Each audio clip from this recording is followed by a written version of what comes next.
pessoal do segundo ano, aqui é a professora Lucy Vidinha e hoje, junto ao Colégio Francisco de Assis, a gente vai dar continuidade aos nossos estudos. Vamos lá? Hoje, gente, nós vamos dar continuidade falando sobre o novo capítulo, o capítulo 9 aí da apostila de vocês, cujo título é Análise Combinatória 3.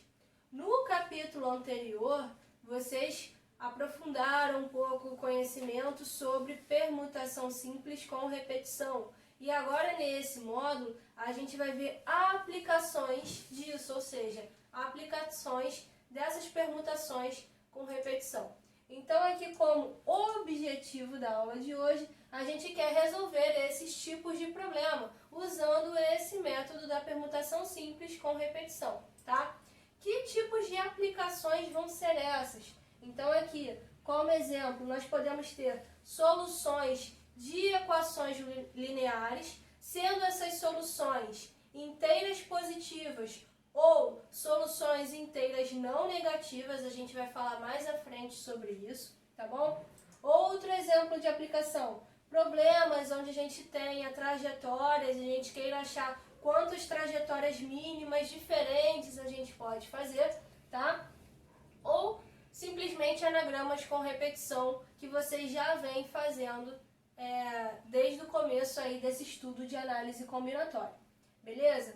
Só para relembrar, gente, então vamos falar sobre a permutação simples com repetição. Como que a gente trabalha com isso? Primeiro, a gente tem que perceber quantos elementos a gente vai estar permutando. Lembrando que permutação é troca de lugar desses elementos, correto? E a gente vai ter repetições. E o que fazer com essas repetições? Perceber quantas repetições a gente tem de determinados elementos. A fórmula para isso, gente, é essa que vocês estão vendo agora, ó. Esse N vai dizer quantos elementos ao total a gente vai estar permutando. Esse R1, R2, R3 e assim por diante seriam as quantidades de repetições de determinados elementos. Então, a gente sempre divide a permutação, o N fatorial, pelo fatorial das quantidades de repetições. Ou seja, o R1 fatorial vezes o R2 fatorial e se tiver mais repetições, assim por diante. Beleza? Para esclarecer melhor essas aplicações, nós vamos resolver alguns problemas agora. Vamos ver como é isso, como que funciona na prática, tá? Então, a primeira situação que a gente vai tratar é a seguinte, ó.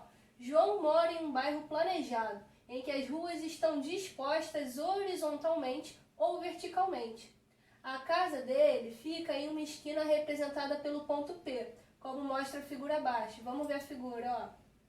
Então, aqui seria a casa do João, certo? Sua namorada Maria mora no mesmo bairro, em uma esquina representada pelo ponto Q.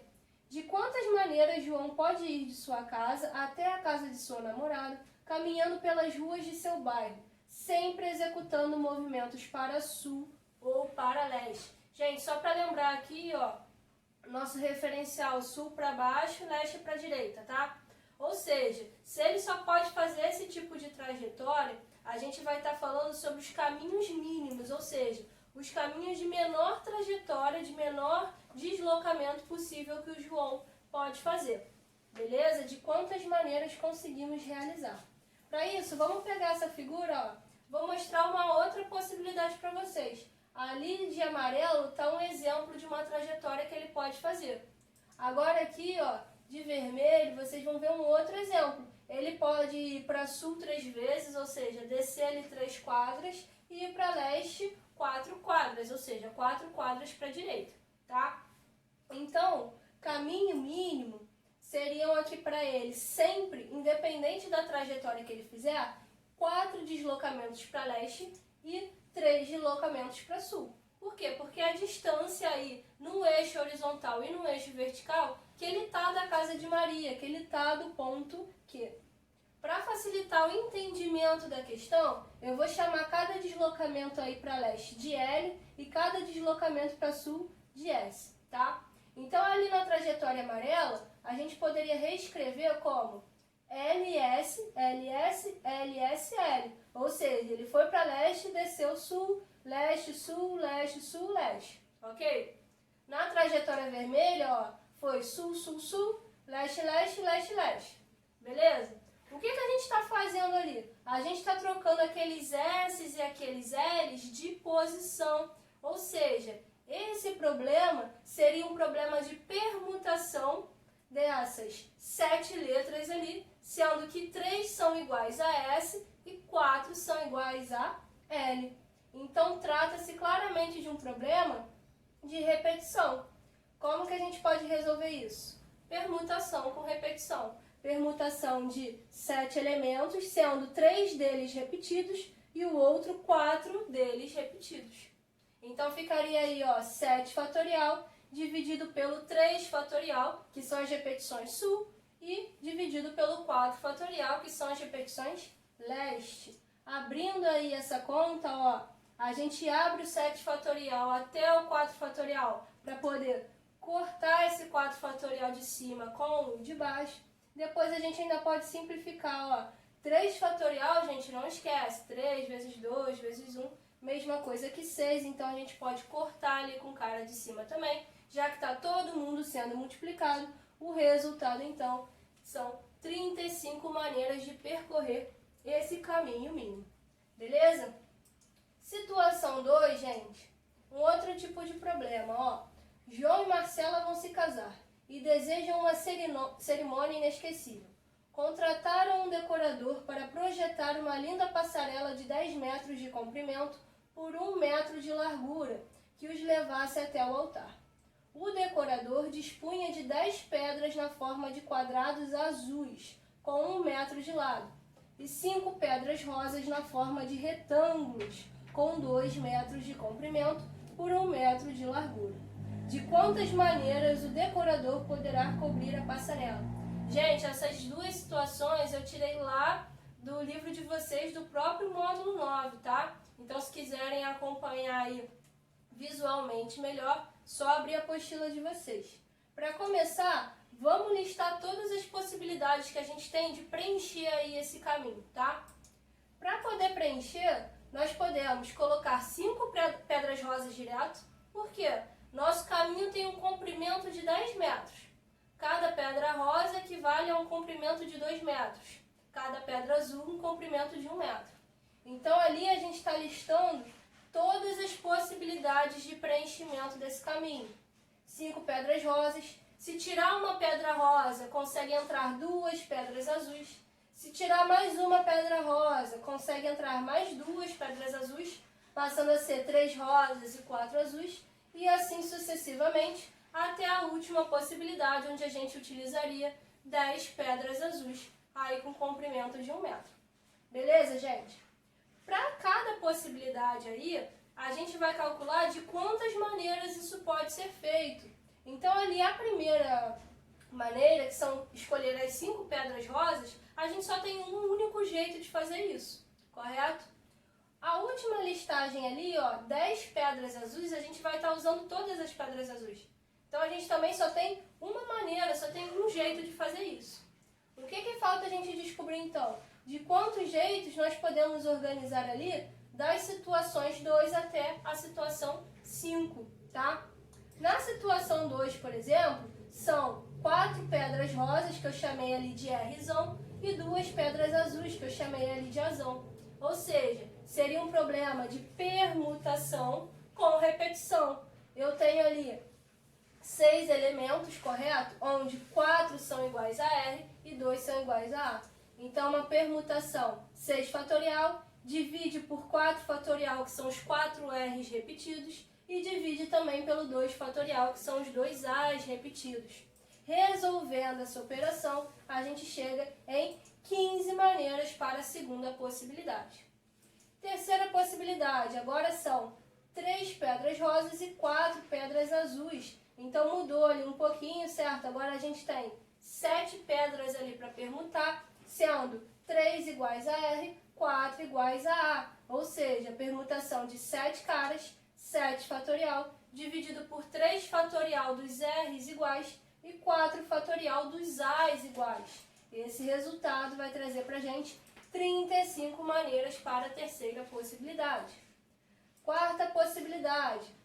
Agora a gente tem 2 rosas e 6 azuis. Ou seja, nós temos no total 8 fatorial, é a permutação geral aí desses elementos, dividido pelo 2 fatorial, repetição das rosas, dividido pelo 6 fatorial, repetição das azuis, tendo como maneiras, como resposta, 28 possibilidades aí para a quarta listagem, ok?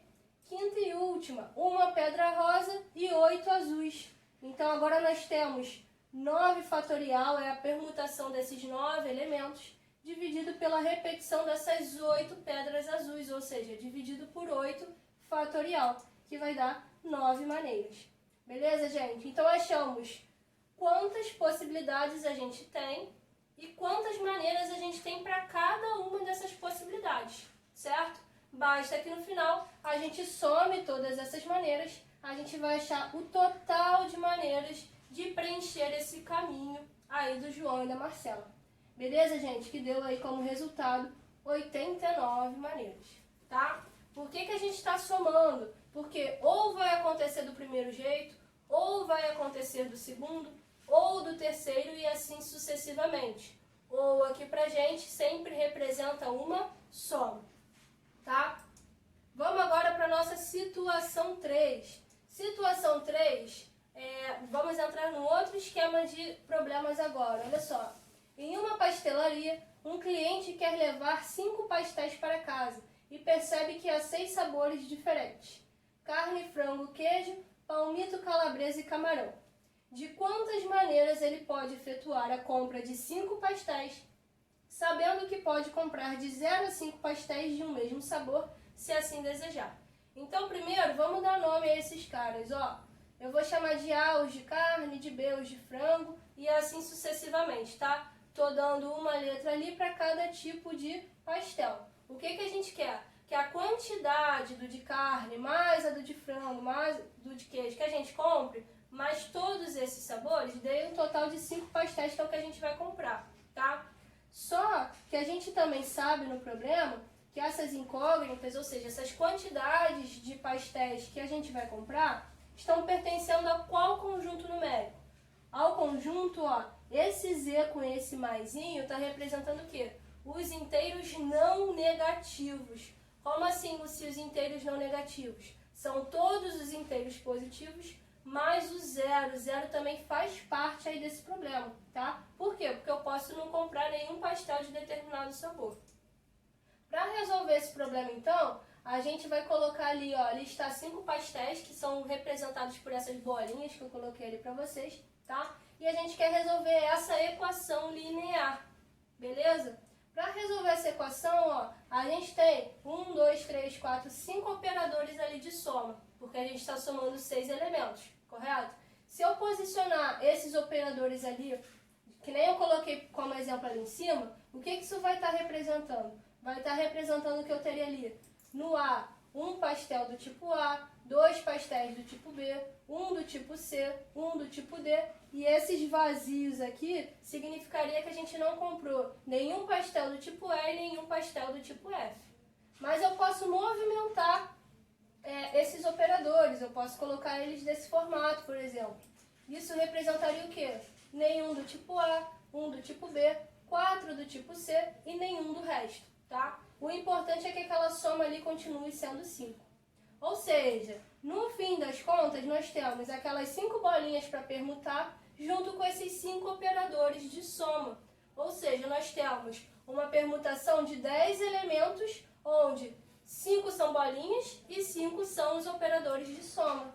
Então, a gente tem 5 repetições e também outras 5 repetições. Então, permutação 10 fatorial dividido por 5 fatorial, 5 fatorial. Aqui, ó, 10 fatorial a gente abre até o 5 fatorial para cortar com 5 fatorial de baixo. O outro 5 fatorial eu abri e a gente vai simplificar, ó. 3 vezes 2 ali embaixo a gente pode cortar com esse 6. 4 cortei com 8, sobrou 2 lá em cima. E o 5 eu cortei com 10, sobrou 2 lá em cima também. Então ficou 9 vezes 4 vezes 7, 252 possibilidades. Na situação 4 agora, ainda na mesma pastelaria, ou seja, os mesmos tipos lá para vender, o cliente resolve comprar 10 pastéis ao invés de 5. E necessariamente ele vai levar um pastel de cada sabor.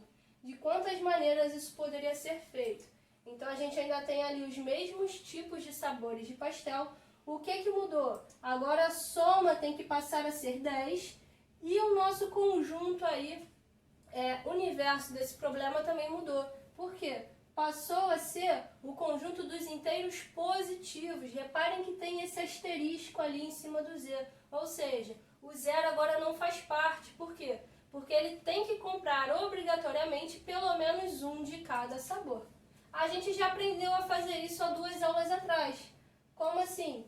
Se eu colocasse ali os 10 pastéis, como não pode ficar nenhum com 0, a gente teria ali 9 espaços entre esses 10 pastéis para poder colocar esses 5 operadores de soma. Isso a gente aprendeu em combinação. A gente tem 10 espaços para preencher com 5 caras. Então seria uma combinação 9, 5 a 5. De quantas maneiras eu consigo escolher 5 espaços ali para colocar esses sinais de mais, tá? Resolvendo isso ali, formulazinha de combinação, esse resultado traria pra gente 126 maneiras. Só que eu quero mostrar para vocês que também dá para resolver essa equação linear, considerando somente os inteiros positivos, com permutação com repetição. Como assim? Se ele tem que comprar pelo menos um pastel de cada sabor, a gente vai pegar um de cada e vai considerar que um pastel de cada já foi comprado. Ou seja, um do tipo A, um do tipo B, um do tipo C, até o do tipo F. Assim a gente já vai ter considerado 6 pastéis fixos, certo? Como são 10, vão faltar 4 pastéis a serem comprados para a gente permutar junto com os 5 sinais de mais. Ou seja, a gente vai ter uma permutação de 9 caras, certo? Os 4 pastéis que faltam com os 5 sinais de mais, sendo 4 caras iguais e 5 caras iguais também. O resultado, 126. Pessoal, foi um prazer estar com vocês. Espero que tenham entendido. Um beijão e até a próxima!